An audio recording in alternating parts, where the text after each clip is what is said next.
How does exactly Claude or ChatGPT search the web? जेव्हा तुम्ही ChatGPT किंवा क्लॉडला काही क्वेश्चन विचारताय, तर त्या केसमध्ये तिथे काही स्टेटस लाईन्स असतात आणि त्या तुम्हाला रिस्पॉन्स जनरेट करत असतात. Like searching the web, running the web page etcetera. पण तुम्हाला वाटतं का की ॲक्चुअलमध्ये हे जे एआय मॉडेल आहे, हे वेब सर्चला कॉल करत असेल? तर ॲन्सर आहे नो. एआय मॉडेल जे आहे ते डायरेक्टली वेब सर्च करत नाही किंवा एपीआय कॉल करत नाही. Claude has a large language model, let's say opus. आणि जेव्हा तुम्ही रिक्वेस्ट सेंड करताय, तेव्हा पहिल्यांदा मॉडेल जे आहे ती एक गोष्ट करते, ती म्हणजे it reads your text and rights text back. Physically तो कोणतंही कनेक्शन ओपन करत नाही.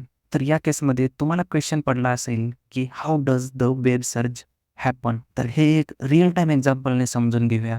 जर तुम्ही क्लॉडला विचारलं की what is whether in India right now? आता या केसमध्ये मॉडेलला जे आहे डायरेक्टली करेक्ट वेदर जे आहे ते माहीत नसतं. कारण त्याला ट्रेन करून खूप दिवस झालेले असतात.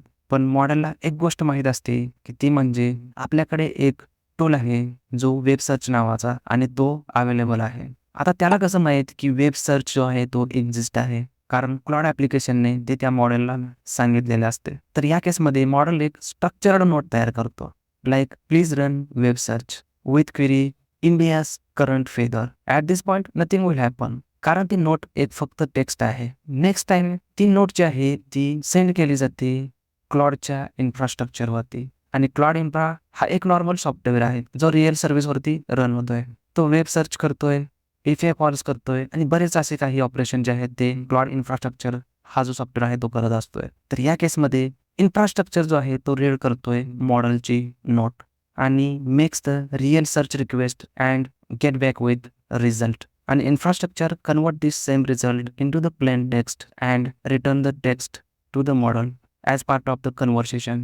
आता मॉडेल जो आहे तो तुमचा रिस्पॉन्स जो आहे तो रीड करतो आणि त्यातून इम्पॉर्टंट जी इन्फॉर्मेशन आहे तो डायरेक्टली तो पिक करतोय, जी तुम्हाला पाहिजे असते. For example 21 degree temperature with cloudy and writes the response back to you.